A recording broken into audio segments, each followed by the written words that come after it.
Shalom, salam sejahtera dalam kasih Tuhan kita Yesus Kristus. Renungan kita pada saat ini, saya akan kembali melanjutkan ulasan kita terkait dengan judul besar Penghalang-penghalang doa. Kenapa hal ini perlu dan penting, sifatnya urgen, mendesak untuk kita pelajari? Karena hidup kita ini tidak bisa dilepaskan dan dipisahkan dari doa. Bahkan kemarin itu saya sudah menyampaikan dari 14 tanda kemunduran keislaman rohani. Salah satu diantaranya adalah bila doa tidak lagi menjadi sesuatu yang penting dalam kehidupan kekristenan kita. Oleh karena itu, doa-doa ini tidak boleh stop, tidak boleh berhenti dari hidup kita. Karena orang Kristen seringkali mengambil sebuah konklusi atau kesimpulan bahwa doa adalah napas rohani orang percaya. Coba Bapak Ibu Saudara renungkan dan bayangkan, ketika kita berhenti bernapas secara fisik, secara tubuh, secara jasmani, berarti kita sudah almarhum, kita sudah mengalami kematian, kita sudah wafat, Bapak Ibu Saudara. Demikian juga dengan kerohanian kita. Kalau kita malas berdoa, kalau kita merasa doa bukan sesuatu yang sangat urgent dan penting, kalau doa bukan menjadi sebuah habit atau kebiasaan dalam hidup kita, maka saya mau kasih tahu, kita siap-siap untuk terus-menerus mengalami kesuaman, kemunduran, dan kegersangan rohani. Karena kalau kita berhenti bernapas secara rohani, maka kita akan memiliki kerohanian yang tidak stabil, tapi mengalami kemerosotan. Saudara-saudaraku yang dikasihi Tuhan, siapkan ballpoint sama bukunya. Saya akan ulangi, kita telah masuk kepada bagian yang keempat. Nah, saya akan ulangi secara singkat garis-garis besar atau poin-poin dari bagian pertama sampai ketiga. Silakan ditulis bagi yang belum menulis. Penghalang-penghalang doa yang pertama adalah kejahatan dan dosa. Ini masih lebih bersifat umum. Kejahatan dan dosa. Kalau sudah dibahas terkait dengan kejahatan dan dosa, salah satu dosa yang sering kali disoroti oleh Alkitab terkait dengan umat atau bangsa Israel adalah menyembah kepada ilah-ilah lain. Dengan kata lain itu ada disebut istilah dengan berhala. Berhala itu adalah sesuatu yang merintangi, menghalangi, dan menggagalkan kasih kita yang prioritas, kasih kita yang utama kepada Tuhan. Apa saja yang menggagalkan, merintangi, menghalangi kasih kita yang terutama, yang terbaik kepada Tuhan, itu adalah berhala atau ilah-ilah lain dalam diri kita. Itu sebabnya, jangan biarkan kejahatan dan dosa memperhamba dan memperbudak kita. Karena kita bukan lagi hamba dosa, tapi kita adalah hamba kebenaran. Yang kedua, ini lebih spesifik Bapak Ibu Saudara. Saya minta tolong untuk kita buka hati pikiran dan pengertian. Semua yang saya bahas ini tidak bisa dipisahkan satu dengan yang lain. Tapi satu ayat dengan ayat yang lain akan semakin menjelaskan secara spesifik, secara khusus. Makanya bagian yang kedua adalah niat atau rencana jahat. Itu kemarin saya baca dari Mazmur 66 ayat yang ke-18. Seandainya ada niat jahat dalam hatiku, tentulah Tuhan tidak mau mendengar. Perhatikan baik Bapak Saudara. Tadi kan kejahatan dan dosa yang pertama. Yang kedua, niat atau rencana jahat. Kan dosa juga. Iya kan? Dosa juga. Tapi lebih spesifik dijelaskan. Apa itu? niat, cita-cita, angan-angan, rencana jahat. Berarti belum dieksekusi, belum dilakukan. Kalau kita sudah punya niat-niat yang jahat, niat-niat yang buruk, niat-niat yang tidak baik kepada sesama kita, terlebih kepada Tuhan, saya kasih tahu, itu adalah pembasmi, pembunuh, dan penghalang perintang dari doa-doa kita kepada Tuhan. Karena itu luruskan niat kita, miliki hati yang bersih di mata Tuhan, hati yang tulus ikhlas. Jangan ada udang di balik batu. Biarlah kita menjadi orang Kristen yang memiliki integritas, sama kata dengan perbuatan, sama isi hati, pikiran, perkataan, dan perbuatan. Bisa tegak lurus berdiri di atas kebenaran firman Tuhan. Yang ketiga, Bapak Ibu Saudara, ini yang kemarin. Ya, sampai ada salah seorang, yaitu Ibu Jacqueline Sopakua. Waduh, makin seru dan makin menarik ini. Makin membara hati untuk menantikan pembahasan berikutnya. Ini perkataan dari Ibu Jacqueline, ya, puji Tuhan. Semangatnya luar biasa, kerinduannya mendalam, begitu lapar dan haus akan kebenaran. Kemarin kita belajar, bagian yang ketiga menjadi penghalang doa adalah hidup yang tidak bijaksana kepada pasangan. Lebih spesifik disoroti kepada suami dengan istri. Kalau tidak baik relasi hubungan suami dengan istri, saling bertengkar, saling benci, saling bermusuhan, saling berselisih, sampai matahari terbenam, tidak ada penuntasan, tidak ada penyelesaian, tidak ada pemulihan relasi yang retak, hubungan yang tidak baik. Saya kasih tahu, itu adalah racun dan musuh serta penghalang perintah dari doa-doa kita. Bangunlah unity, saling mengampuni, saling mengasihi. Teletabis, saling berangkulan antara suami dengan istri. Karena hal itu menjadi sesuatu yang menyukakan, menyenangkan hati Tuhan. Memang firman Tuhan itu saling terkait satu dengan yang lain. Oh, betapa indahnya dan betapa eloknya bila saudara semua hidup dalam unity, hidup dalam kesatuan. Seperti minyak di atas kepala Harun meleleh ke janggut dan ke leher jubahnya. Seperti embun dari gunung Hermon mengalir ke bukit-bukit Sion. Sebab kesanalah Tuhan memerintahkan berkat kehidupan selama-lamanya. Mazmur 133 ayat 1-3. Saudara dikasih Tuhan, ketika ada kesatuan, berarti ada hubungan yang harmonis, hubungan yang baik, dan itu dimulai dicontohkan dari start kehidupan suami istri, maka itu adalah jalan terbuka dengan lebar, di mana Tuhan akan mempertontonkan, menyatakan mujizat, kuasa pertolongannya, di mana kita meminta akan mendapat, di mana kita minta akan diberikan, cari mendapat, ketok pintu dibukakan bagi kita. Nah, sekarang masuk kepada bagian yang keempat. Tolong ditulis, ini tersangkut paut lagi dengan yang lain, Bapak Saudara.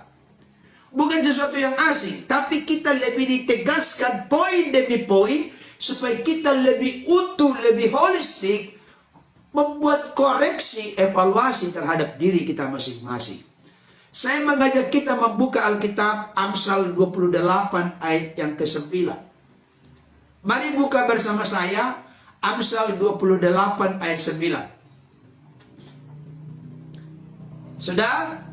Amsal 28 ayat 9. Baik, Bapak Ibu Saudara, udah?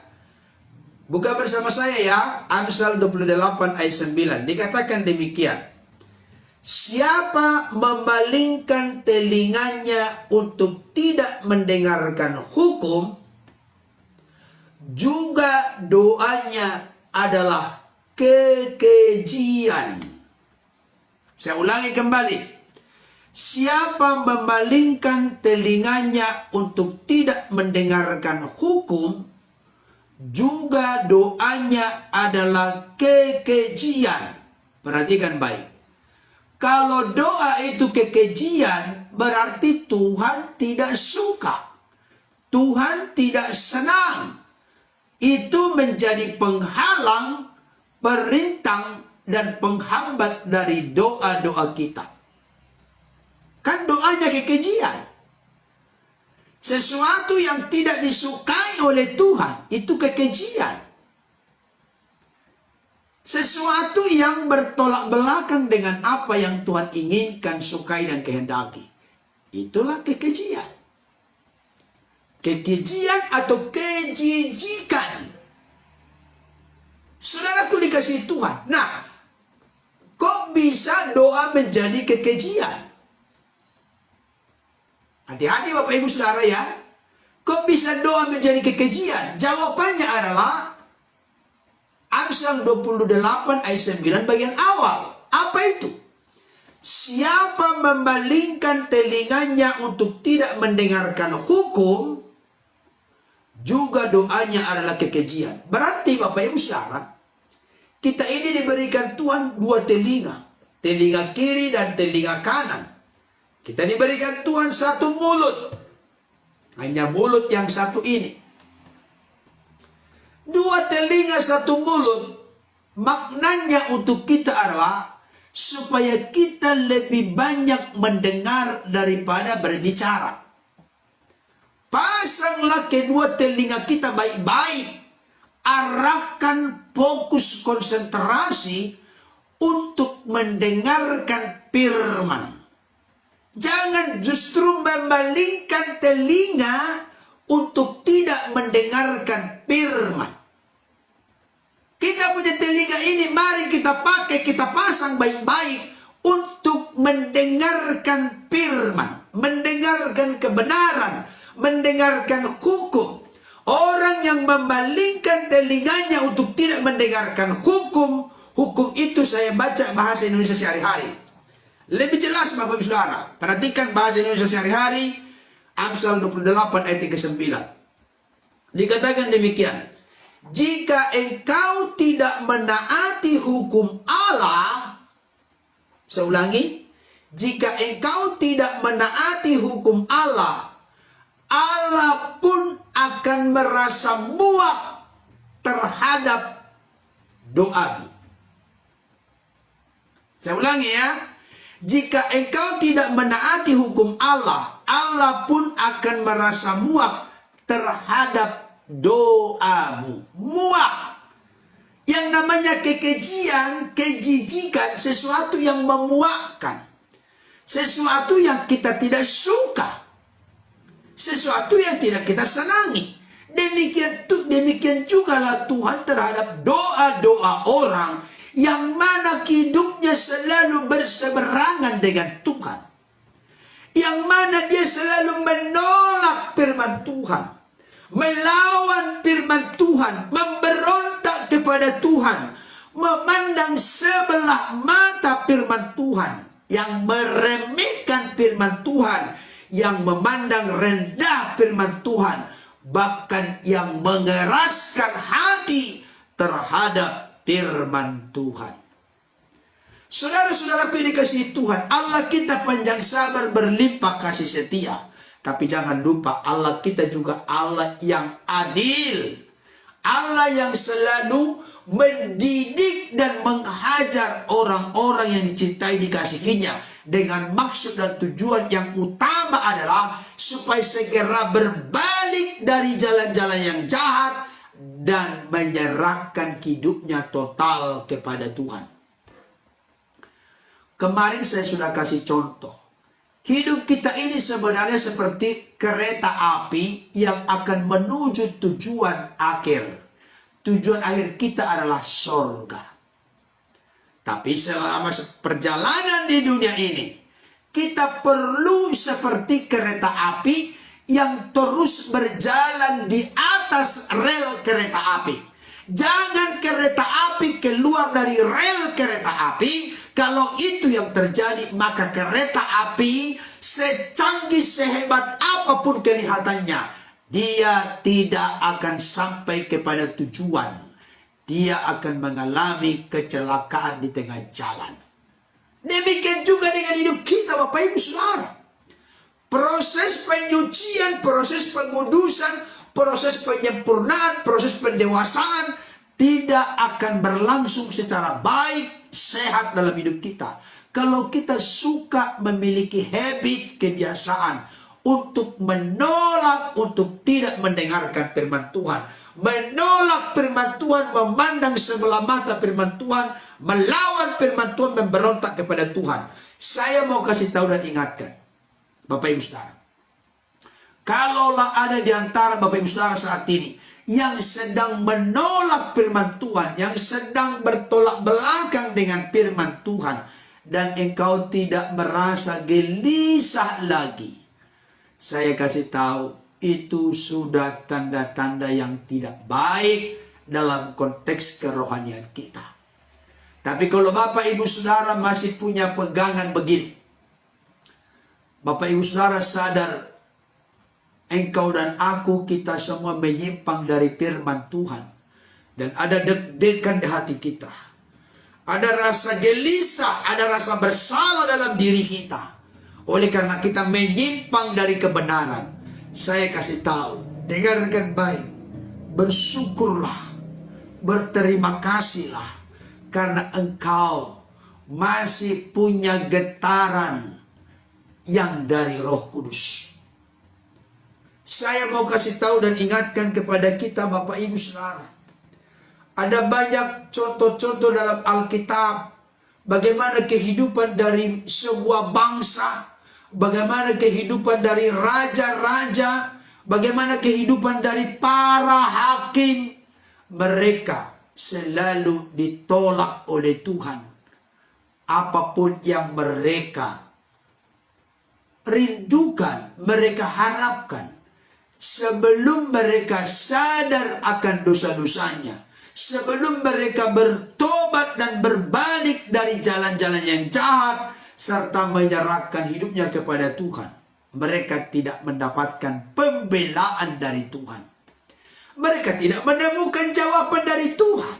Tetapi sebaliknya Bapak Ibu Saudara, kalau ada sebuah bangsa, yaitu bangsa Israel, di mana mereka telah berlaku bejat kepada Tuhan, mereka memberontak kepada Tuhan, mereka tegar tengkuk, keras kepala, suka melawan kepada Tuhan, mereka suka bersungut-sungut, tidak menghargai karunia pembebasan Allah yang membebaskan mereka dari perbudakan di Mesir. Ketika mereka menyadari kekurangan kelemahannya, maka Alkitab berkata, sekalipun dosamu merah seperti kirmisi, akan menjadi putih seperti salju. Sekalipun dosamu merah seperti kain kesumba, akan menjadi putih seperti bulu domba. Saudaraku yang dikasihi Tuhan, mari saat ini saya ingatkan kita semua didasari dengan kasih. Ternyata doa itu menjadi kekejian, hal yang memuakkan bagi Tuhan ketika kita sedang berseberangan dengan Tuhan, beroposisi dengan Tuhan, bertolak belakang, bermusuhan dengan Tuhan. Kita kan butuh jawaban doa dari Tuhan, tapi kenapa kita bermusuhan dengan Tuhan? Bagaimana cara kita bermusuhan dengan Tuhan? Dengan cara kita berontak kepada Tuhan, dengan cara kita meremehkan firman Tuhan, dengan cara kita mengabaikan firman Tuhan, dengan cara kita mengeraskan hati di hadapan Tuhan. Saudara dikasihi Tuhan, mari, saya tidak terlalu panjang lebar, tapi saya kasih beberapa contoh. Fir'aun misalnya. Tahu kan Raja Fir'aun? Fir'aun inilah bersama dengan koroni-koroninya, para prajurit dan tentaranya, yang melakukan penyiksaan, penindasan, penderitaan, kerja paksa bagi bangsa Israel selama 430 tahun. Ketika sudah terjadi demikian, perhatikan baik, maka bangsa Israel menjerit kepada Tuhan. Bangsa Israel berteriak kepada Tuhan. Dan teriakan mereka sampai ke telinga Tuhan. Sehingga muncullah belas kasihan dan perhatian dari Tuhan. Maka Tuhan pun ingin memakai Musa untuk membawa bangsa ini eksodus keluar dari perbudakan di Mesir. Berulang-ulang sampai ada yang namanya tulah. Bayangkan ini.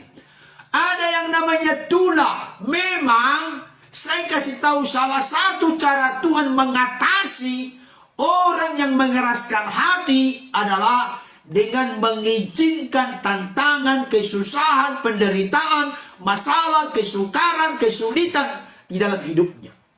Itulah yang Tuhan lakukan kepada seorang Fir'aun, di mana Musa dan Harun datang menghadap supaya mengizinkan, membiarkan bangsa ini keluar dari Mesir. Tapi Fir'aun bersama dengan seluruh pasukannya tidak mengizinkan, tidak membiarkan. Karena mereka mau terus selama hidupnya memakai bangsa Israel sebagai budak, sebagai jongos, sebagai hamba bagi mereka.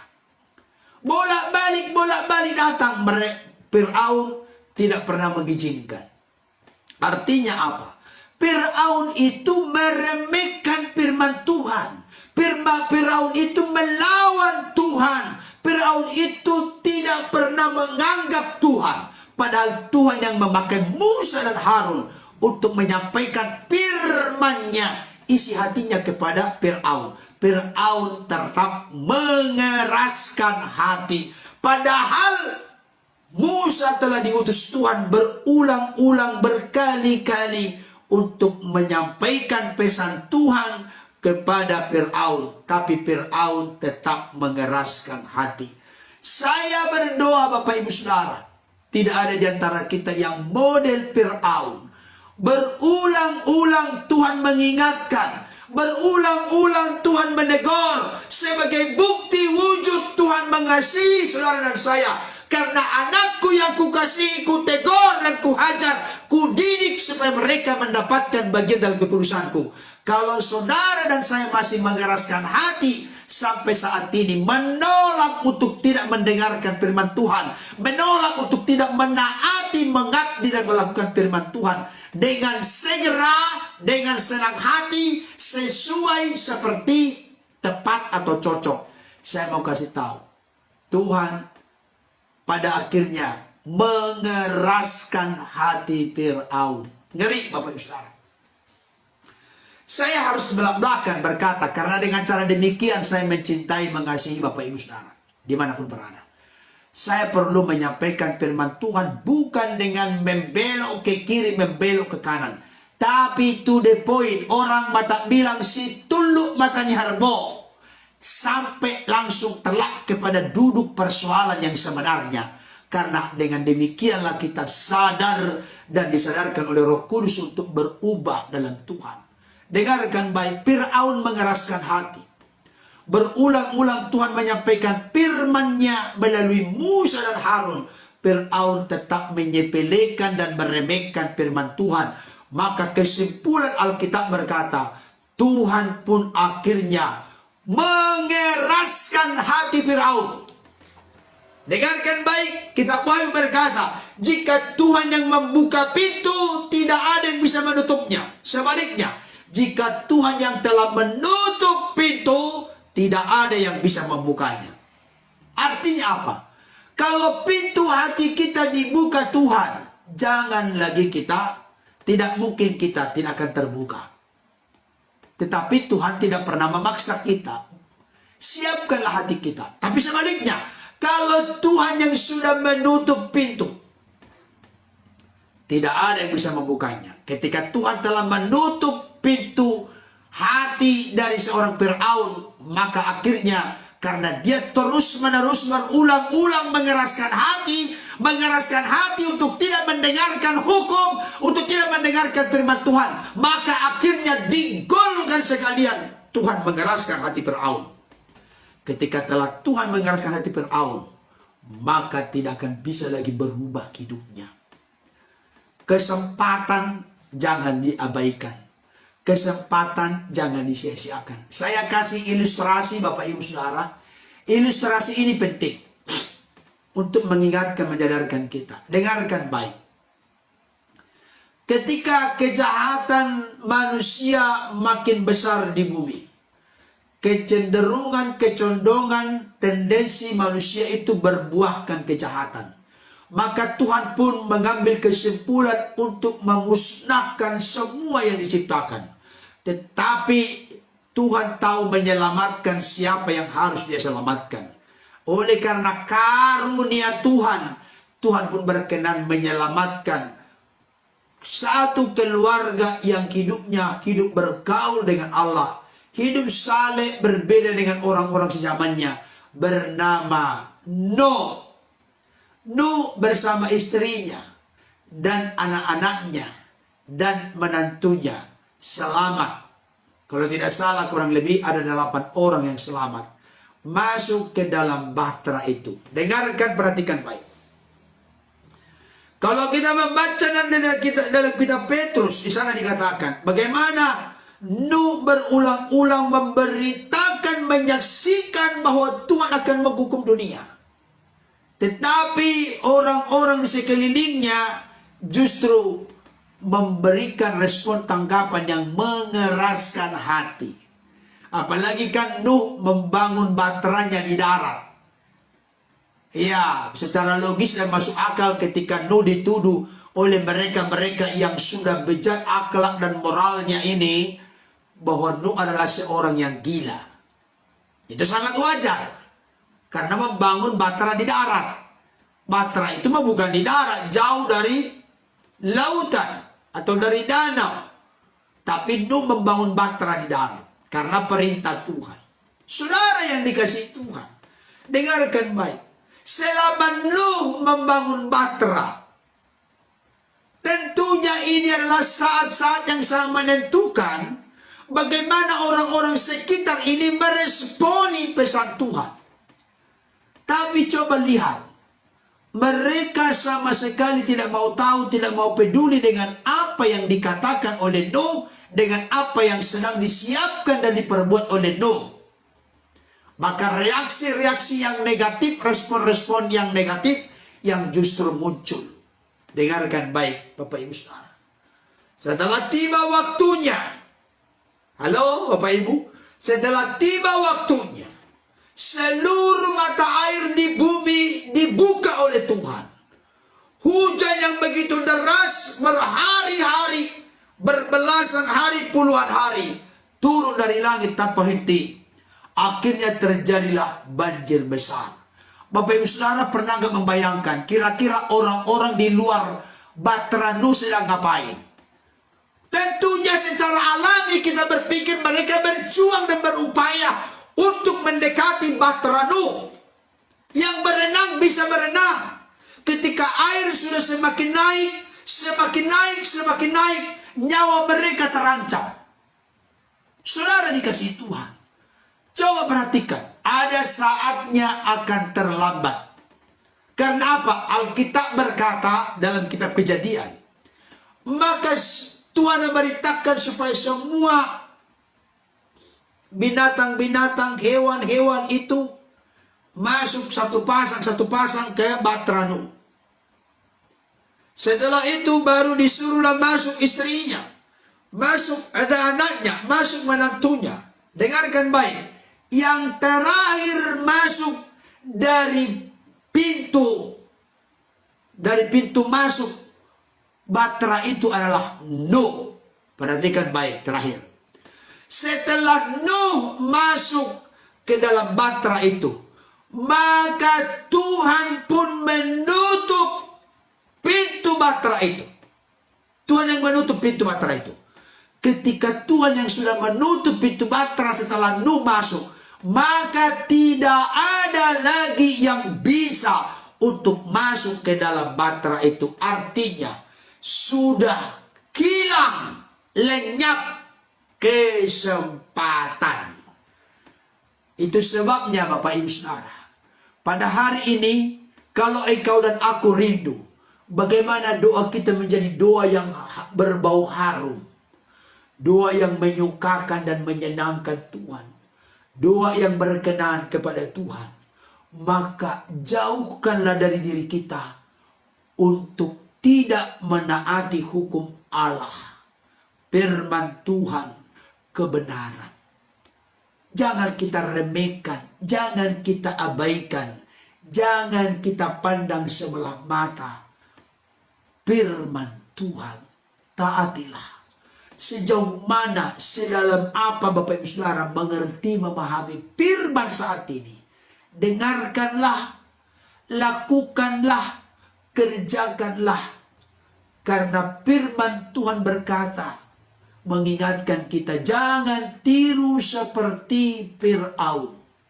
Fir'aun berulang-ulang diingatkan Tuhan, tapi Fir'aun tetap mengeraskan hati.